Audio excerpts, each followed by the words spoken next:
ত্রয়োদশ জাতীয় সংসদ নির্বাচনে নিরঙ্কুশ জয় পাওয়ার পর ১৭ ডিসেম্বর সকালে সংসদ সদস্য হিসেবে শপথ নিয়েছেন নবনির্বাচিত প্রতিনিধিরা।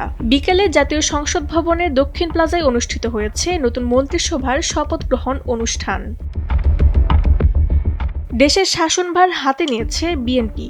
দলটির চেয়ারম্যান তারেক রহমানের নেতৃত্বে গঠিত হচ্ছে ৫০ সদস্যের মন্ত্রিসভা। এই নতুন সরকারে থাকছেন ২৫ জন পূর্ণমন্ত্রী এবং ২৪ জন প্রতিমন্ত্রী। তবে এবারের মন্ত্রিসভায় হাজির ছিলেন এমন কয়েকজন যারা আগে ছিলেন না আলোচনায়।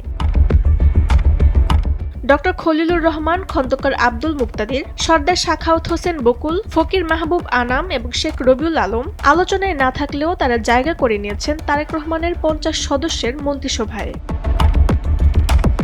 তাসনিম হোসেন লিয়া, সময়ের আলো।